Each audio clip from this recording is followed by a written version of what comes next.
For the second part of this lecture, we will talk a lot about, and mainly about probability, and in particular about random vectors, so random variables taking values in RD. Here on this picture, you see several examples of such random phenomena that happen in RD. So the first one, for instance, you see some turbulent flow. Okay, so usually, I mean not usually, but one possible modeling of this is by random vectors. Okay, which model the velocity of the fluid in R2 or R3. Here this is R2, but the physical dimension is R3.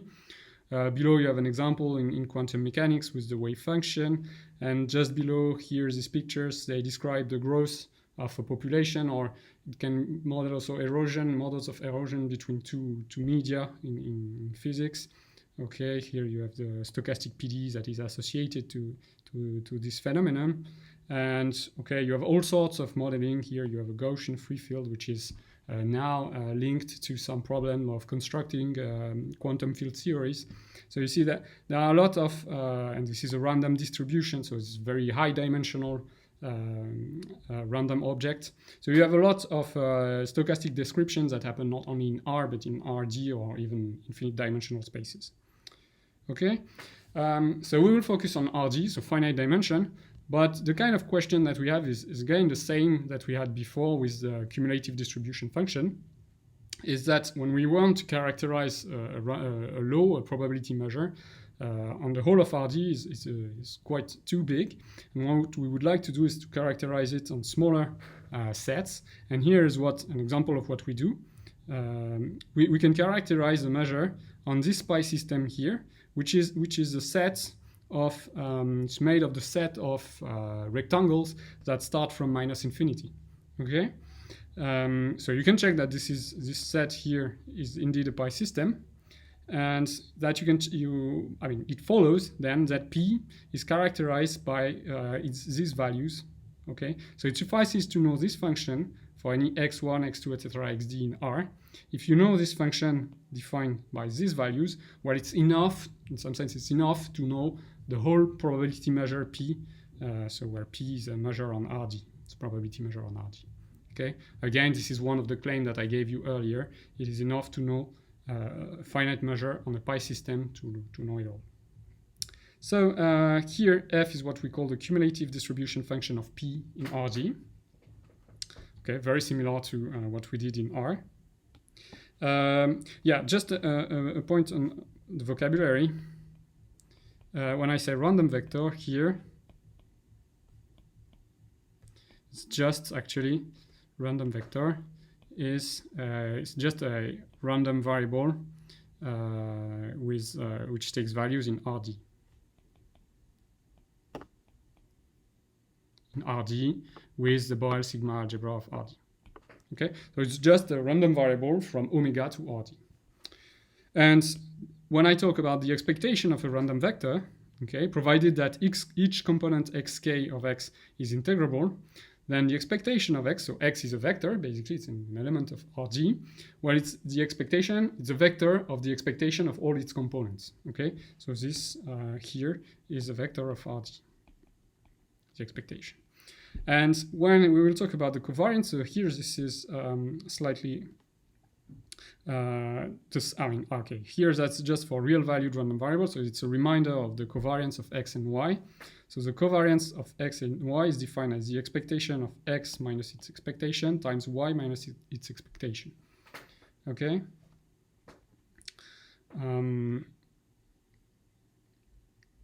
Right, so first some computations, and then we will move to the covariance matrix, what we will call the covariance matrix of two random vectors. But first, let's stick to what's happening in R. So if x and y are real valued random variables with finite second moments, then we have the following properties. So first, this mapping here, which takes x and y, so in L2, which is vector space, L2 is a vector space as well, xy, which maps it to covariance of xy, this is a bilinear mapping. You have that the covariance of x by x is exactly equal to the variance of x, that's straight from the definition. The covariance here is a symmetric operator, and you have this formula for the variance, which the variance of the sum, which is variance of x plus variance of y times 2 times the covariance of x by y. x and y, sorry. So the proof, so the first point, the bilinearity here, well, it's not very complicated. You just, okay, so 1. Okay, say lambda is in R. Okay, you take x, y, z to be in L2 of P. And then you compute. So the covariance of lambda x, lambda x plus z by y. So this is equal by definition to the expectation of lambda x plus z minus the expectation of lambda x plus z times y minus the expectation of y. Okay, so I will just expand this, and so this is equal to, so here I will use the linearity of the expectation, which is just an integral. So this is expectation of lambda times x minus the expectation of x plus z minus the expectation of z here times y minus the expectation of y. Okay, and now if I develop this product, then I will get, so I'm not doing this, but then I will get that this is equal to lambda times the covariance of x, let you check the details, y plus the covariance of,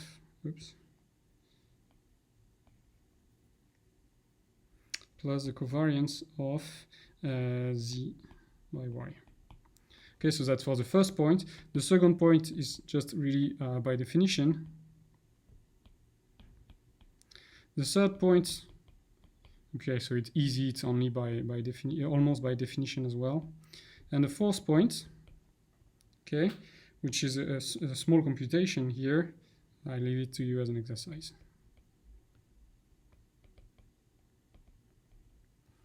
Okay.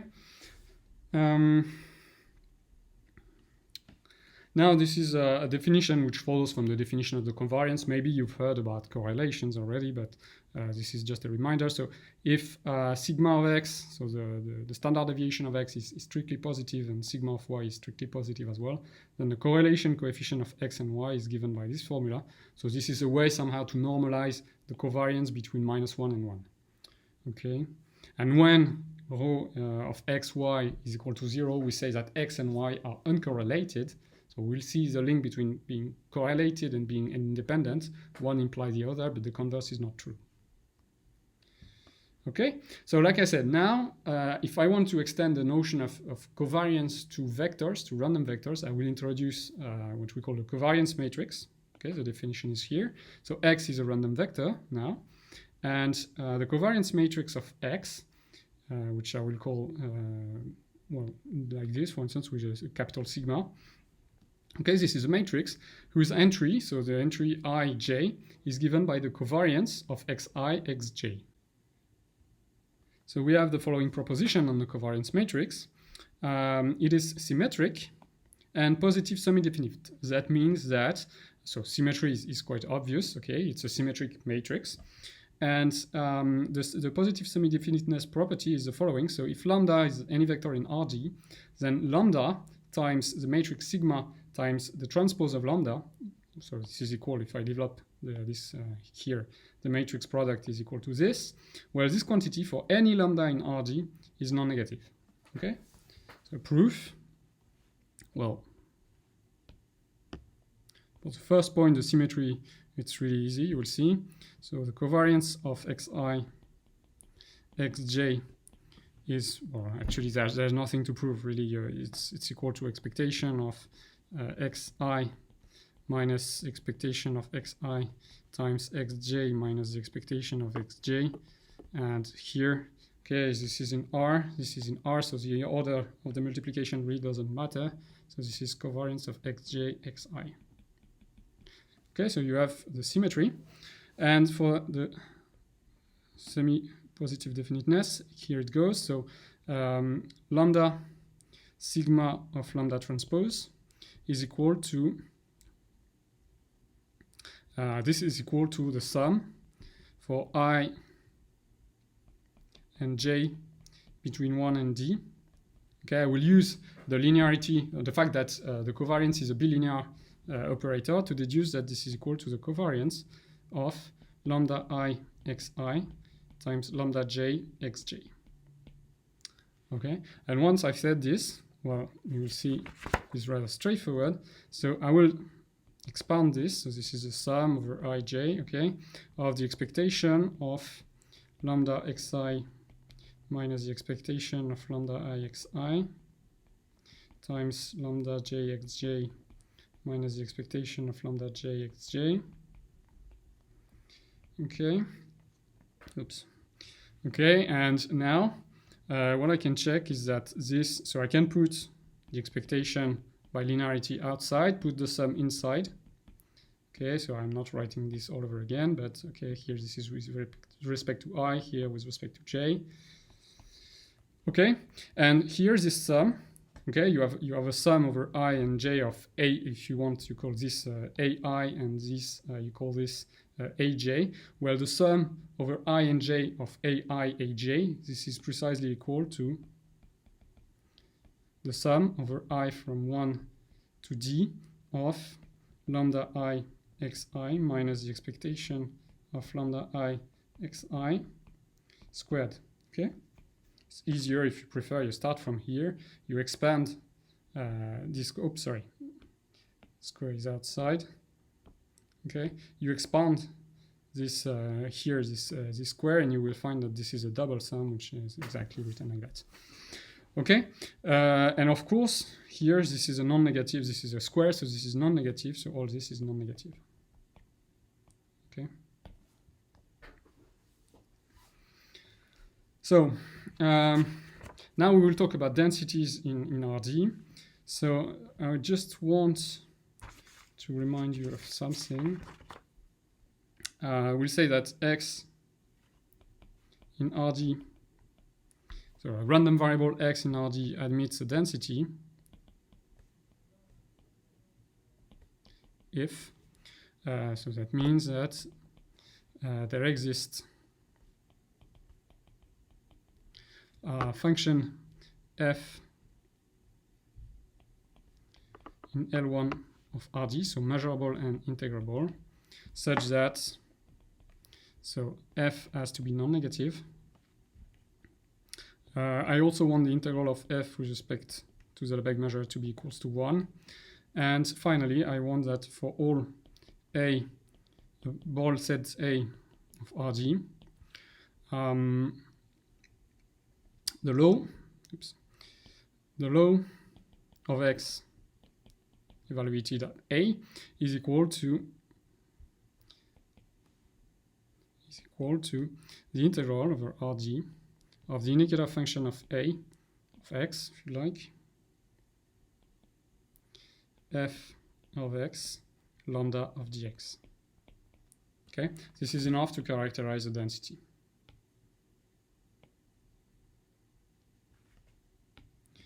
Okay, so this is exactly the same as in R, but I translated this into RD.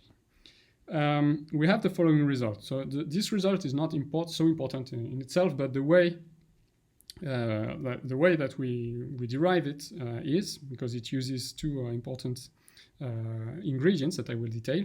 So it says the following. Let's say that x is a random variable which takes values in some delta. Delta is not so important. So some subset of RD. That x has a probability density function which we call fx. Okay, and now you choose capital Phi to be a C1 diffeomorphism. And what the result tells you is that phi of x, so this new random variable, okay, you call y equals phi of x. This is again a random variable. It has also a density fy, which is given by this formula here. Okay, so well, here just to to be complete, this quantity here, this is the Jacobian matrix of phi evaluated at the point phi minus 1 of y. So the formula in itself is not so important to remember it, but the way that we get to it is important. So let me give you some elements. First, the first important point that I would like to remind you is how to determine the density of a random variable or a random vector. Okay, how can we achieve this? So it's rather a method.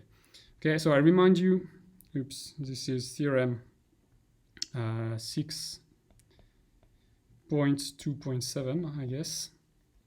Okay, so these are two results from lecture 6, which tells you the following. So if y is a random variable, so in any measurable set, then a probability measure Q on E is the law of y. Okay, so we have this, that's what it means. If and only if the expectation of h of y is equal to the integral of h of x, q of dx. And this has to be checked for any function which is bounded and measurable, with values in R, of course. Okay, here I changed a little bit the statement of the theorem. It was stated differently. It was for any h such that the expectation, such that h of y is in L1 of p. Okay, but in fact it's equivalent to check this for any bounded and measurable h. The fact that it's bounded comes from the fact that we are working with probability measures. Okay, and the second theorem, which is also a direct extension of a previous theorem 6.2.8 to RD. So if y is an RD valued random variable and sorry, that's py, sorry. So I assume that py has a density fy. You let h be bounded and measurable, then h of y has a moment of order 1, okay, and the expectation of h of y is given by this formula. Here, since I assume that h is bounded, the fact that h of 1 has a moment of order 1 is obvious, because h of y is a bounded random variable, and a bounded random variable, when you integrate it with respect to a probability measure, this gives you a finite value, okay? So the formula here is this one. And what I can derive from these two theorems is the following useful characterization of the density. So say if you want to find the density of a random variable capital Y, what you can do is the following. You compute for all G measurable and bounded from RD to R, you compute the expectation of G of Y. If you're able to identify, to write this in the following form, integral of G of Y, so by using the transfer theorem probably, if you are able to write this in this way, G of Y times f of Y lambda of dy, okay? If f here is some function that you identify which does not depend on G, and this formula holds for all bounded G measurable, then you won. Then you won because that means that f is the density using these theorems. Okay, look at these theorems again, but that will imply that f is the density of capital Y. Okay. So now let me look at the proof of the theorem. So that will be the first important ingredient. That will be actually how we get to the result. And the other ingredients, well, will of course be a change of variable, because we will use the fact that here we are dealing with phi, which is a C1 diffeomorphism. So this is not an innocent choice. So here it goes. I will do the change of variable. So let G be measurable and bounded. Okay. So the expectation, I will compute the expectation of G of Y. This is equal to the expectation of G of phi of Y, of X, sorry. Okay, so I will use the fact that I know that X has a density, of course. And this is equal, now I will use the transfer principle. This is equal to the integral of G, so this is an integral of RD by the transfer principle.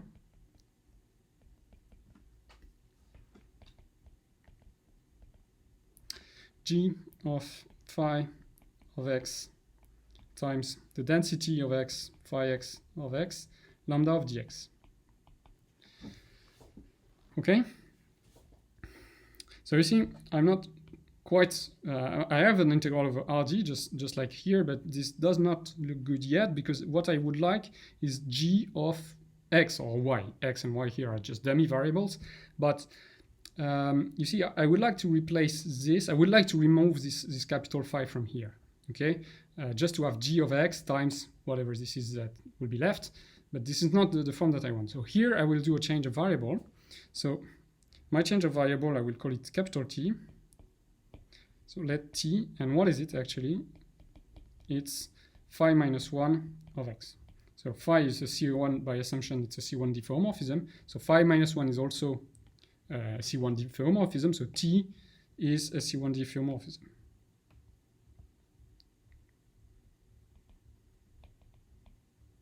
So if it's a C1 diffeomorphism, I can do a change of variable.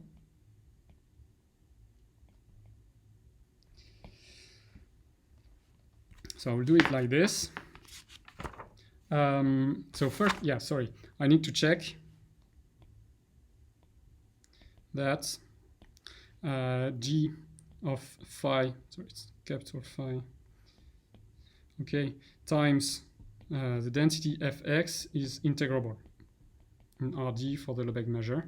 So you check this, okay, this is, I just want you to think about this. This is not difficult, but so think it over.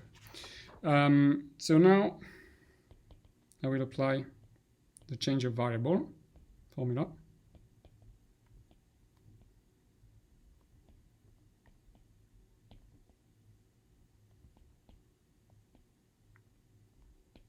So here is what I have. So the expectation of g of y is equal to, so like I said, I will start from this writing here, and I will do the change of variable. So this is equal to the integral, oops, sorry. This is equal to the integral over RD. So sorry, yes, I should have mentioned that I'm doing the proof. Okay, I'm assuming that phi is a C1 diffeomorphism from RD to RD. Then I can restrict, as in the statement of the theorem, to delta and D, but this is not so important here. So let's assume that this is a C1 diffeomorphism from RD to RD. Okay, so this is the integral over RD of, here I should put J of T of Y, so this is Jacobian determinant of T, times G of phi of T of Y times Fx of T of Y lambda of dy. Okay, this is my change of variable starting from this formula here. And, and so this is the integral over RD. Okay, notice that here by definition T is the inverse of phi, so this just vanishes. So this is the integral of g of y, which is what I was looking for, an integral of g of y, times, and what is left here is jt of y times fx of t of y dy. Okay, it remains to verify, and I will not do this. It remains to check. You can stay with this formula. Actually, this will be the density of y. Okay.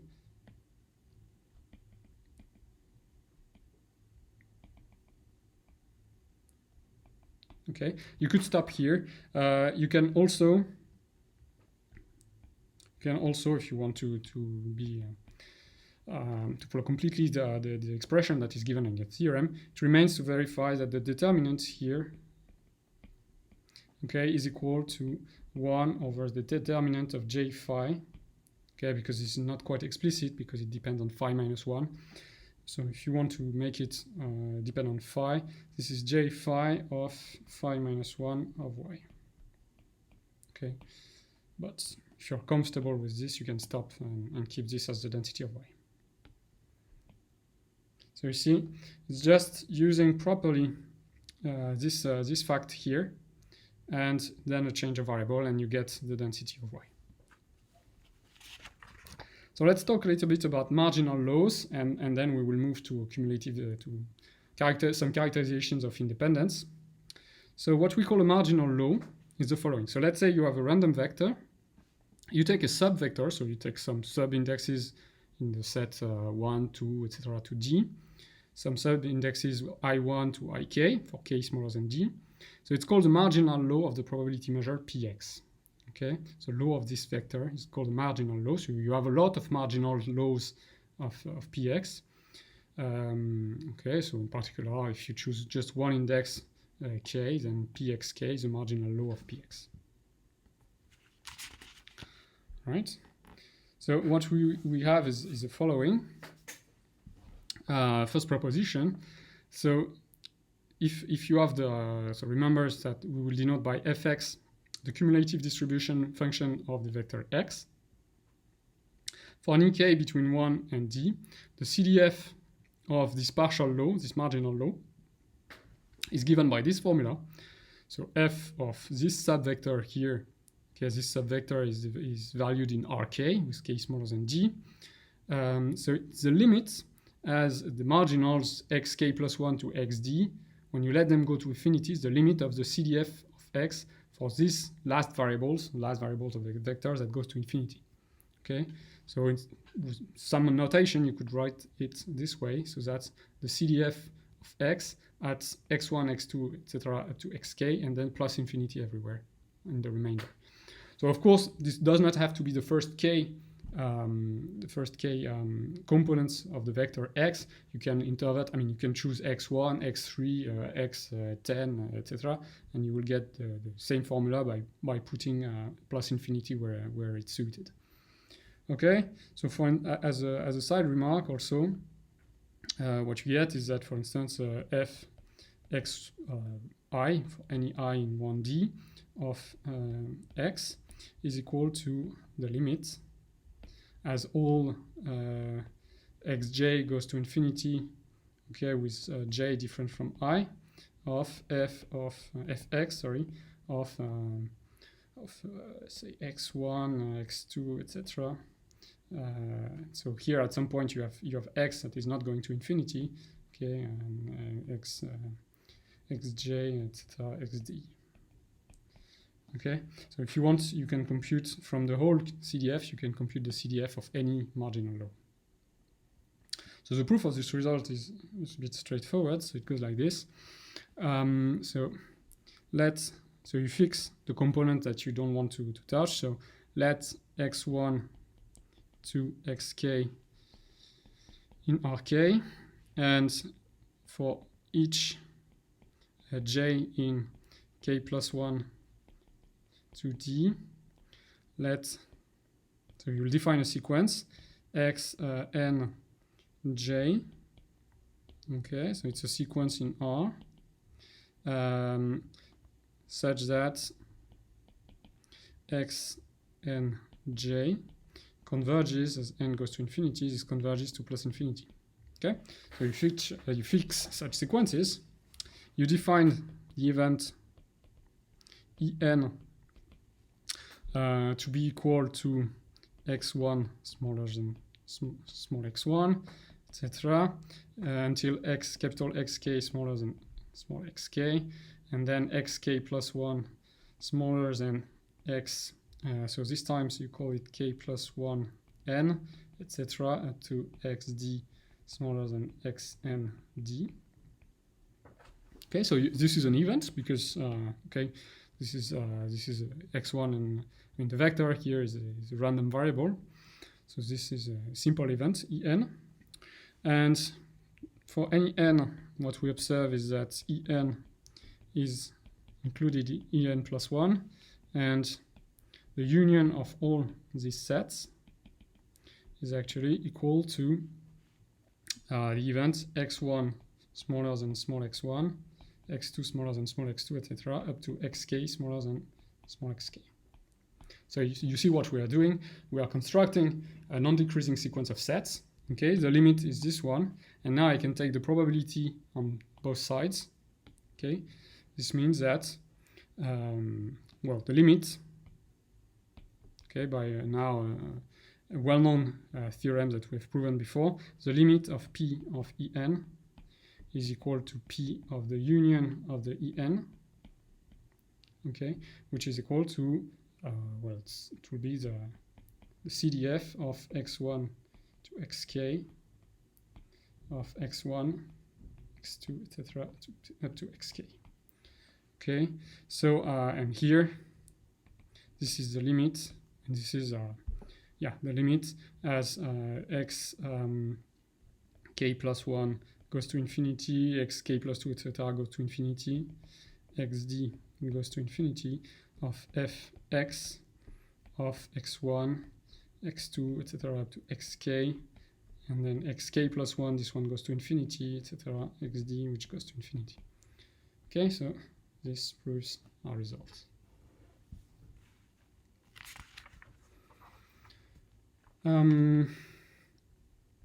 Okay, so the next result, well, we do the same, okay, with the densities.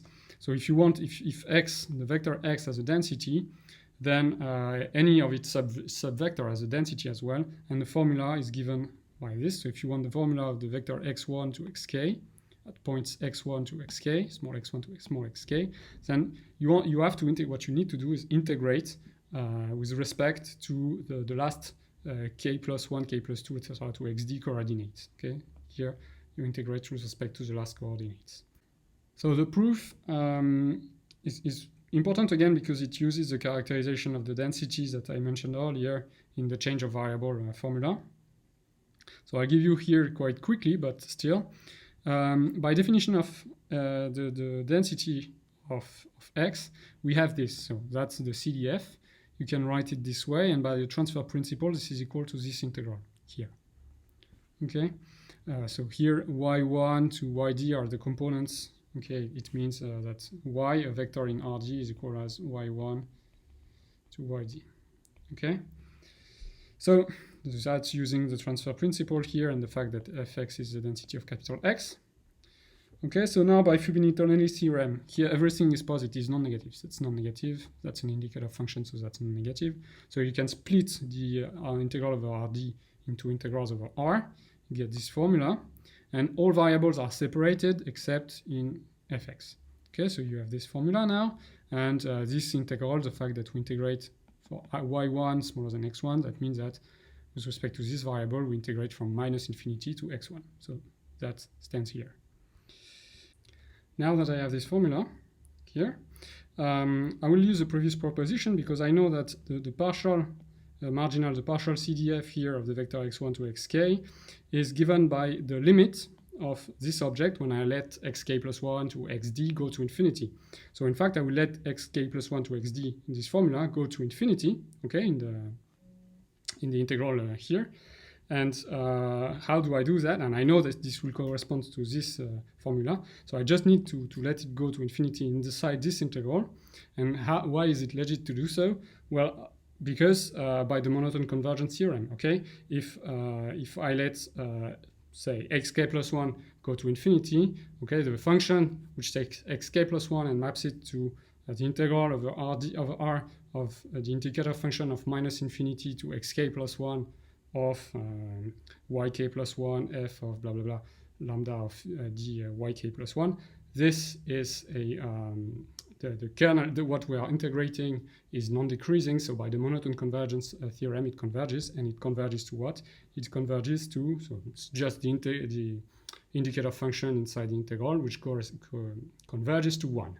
Okay, so that gives me the integral over R of just 1. Okay, and I still have the density inside. Okay, so I get this formula here by the monotone convergence theorem. Okay, so let me remind you that, okay, if xk is an ek value random variable, so ek can just be R here. Okay, we have defined the independence of events, okay, a family of events.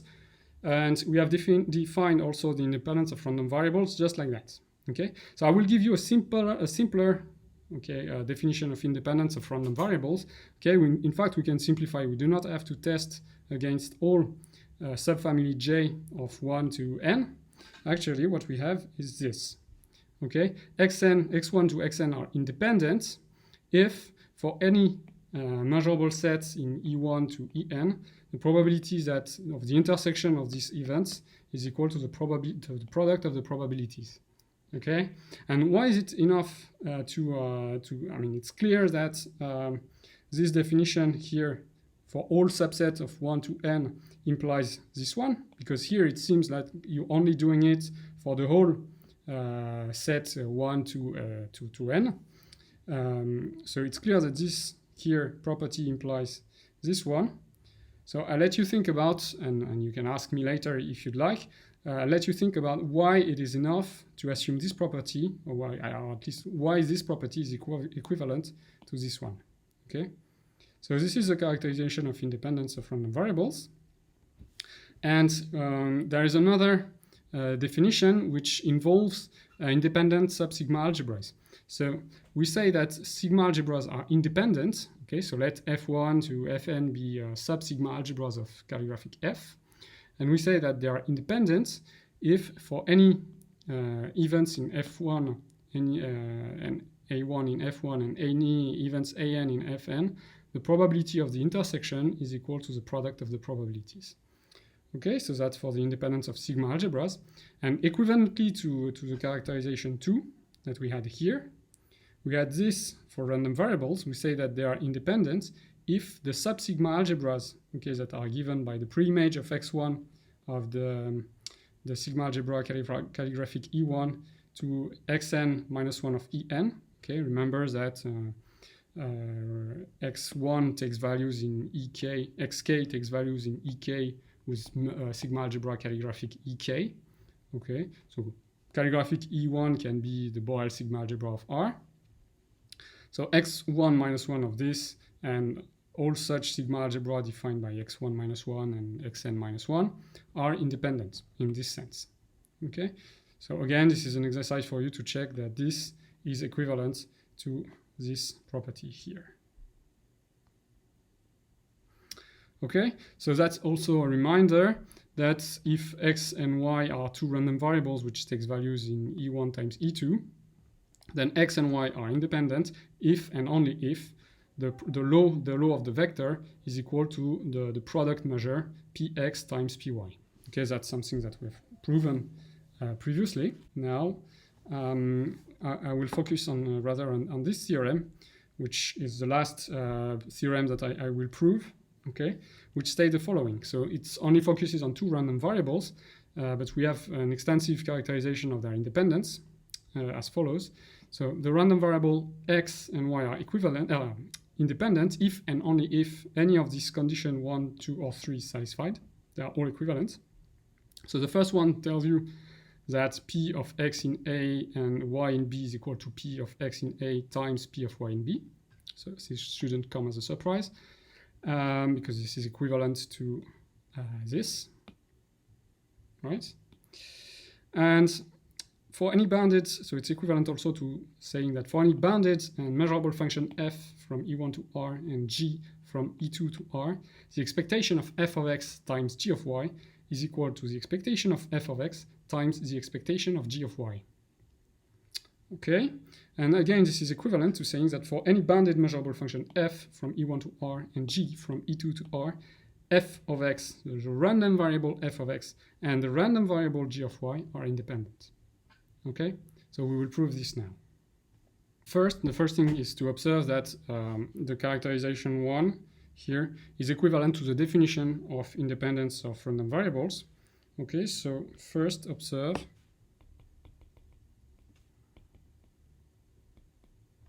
that the point 1, okay, how do I call it? Yeah, that 1 is equivalent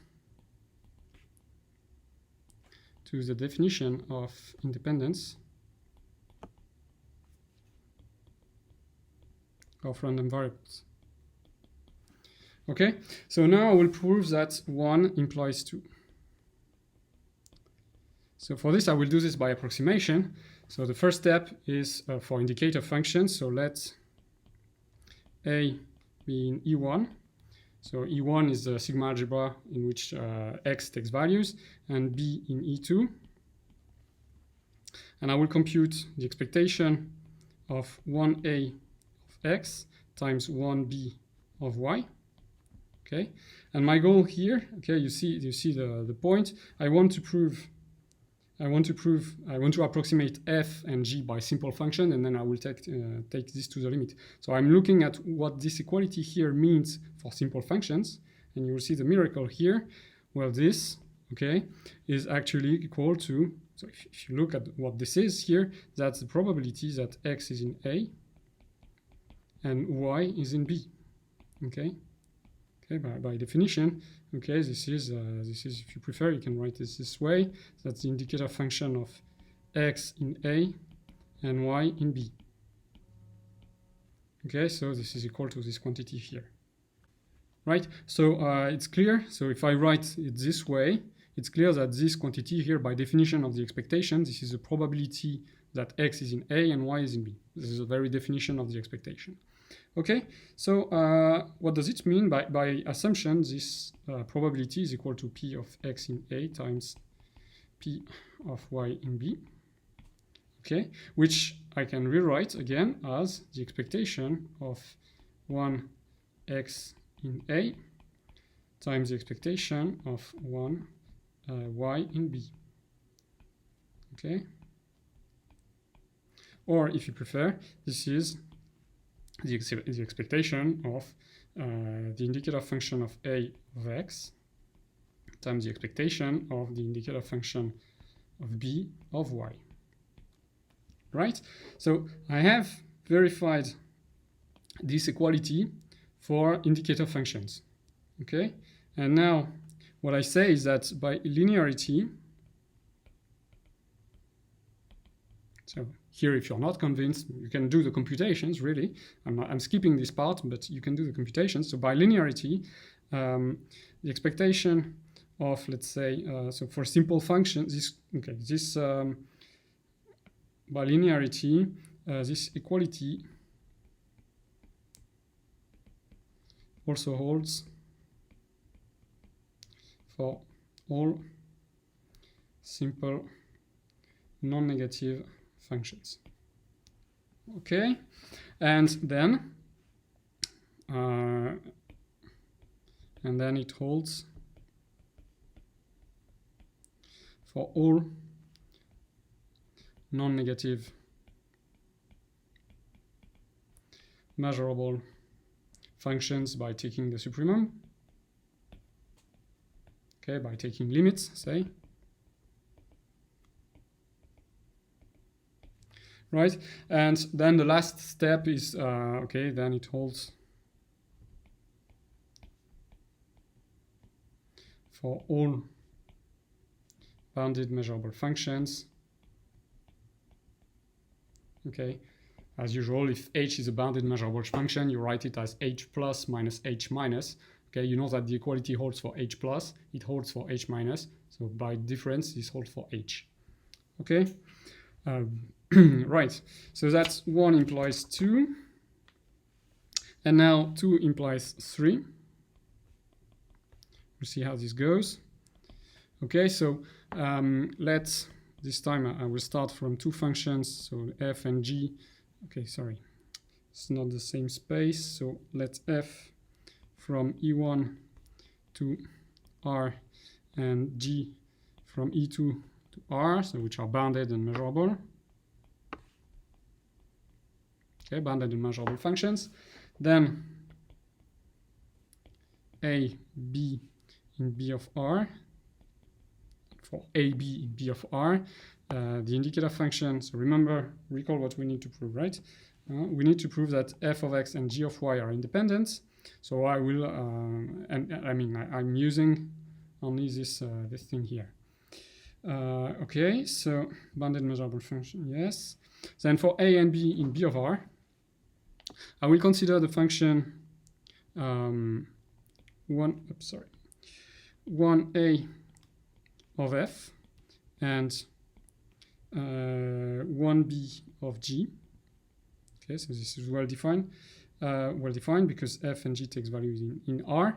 So I will consider these 2 functions, which are also bounded and measurable. Okay, and I will apply the the characterization of independence 2 and see how this implies 3. Okay, so I will apply it. So 2 implies that the expectation of 1a of f of x times 1b of g of y is equal to the expectation of 1a of f of x times the expectation of 1b of g of y. Okay, because I assume that from point 2. And now, how does this read, all this? Well, this is equal to the expectation of, this is the probability that f of x is in A and g of y is in B. Okay, and what I'm saying is that this is equal to the probability that f of x is in A times the probability that g of y is in B. Okay, so here I use 2, really. Okay, and now what I get is that, f of x and g of y satisfy the equality of 1, the first point, hence they are independent. Okay. And then 3 implies 1. Well, it suffices to check. So you assume that this equality, that f of x and g of y are independent, okay? And, well, you take just f equals the indicator function of A and g is the indicator function of B, and this does the trick.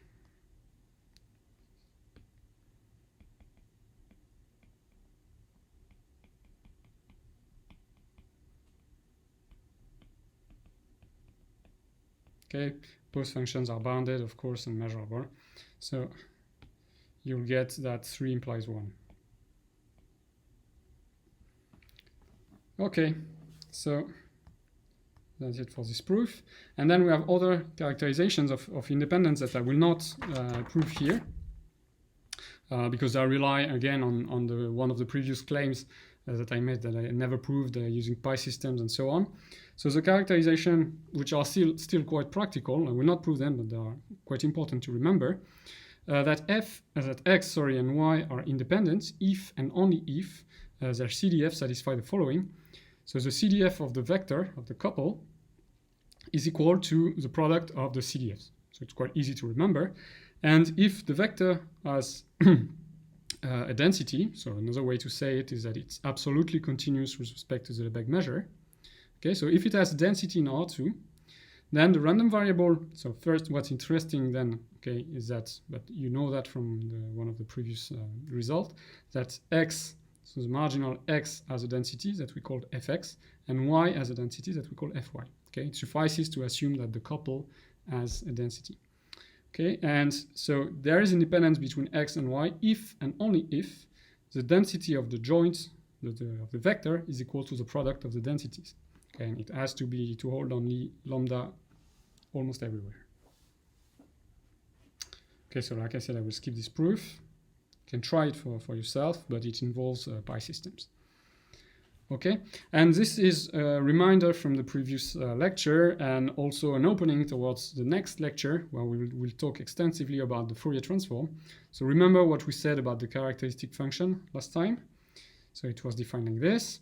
And then we say that this is another characterization of independence, that a random vector here, its components are independent if and only if the characteristic function of the vector is equal to the product of the characteristic functions. And we actually made that proof using Fubini's theorems. Right? Another side result, which I just mentioned here, is actually the fact that if two random variables are independent, then they are uncorrelated. The converse is not true, and we will see examples during the labs. Okay, so just observe here that if x and y are independent and in L1, then the expectation of the product is equal to the product of the expectations. Okay, and if they are in L2 and independent, then they are uncorrelated. Uncorrelated, it means that the correlation coefficient is equal to 0, or if you prefer, equivalently, saying that the covariance of x and y is equal to 0. Okay, so you can check this this equality here, and that concludes these lectures with the references as usual to the lecture notes of Le Gall, the book of Lieb and Loss, and the book by Rudin. Okay, so thanks a lot for watching, and see you for lecture 9.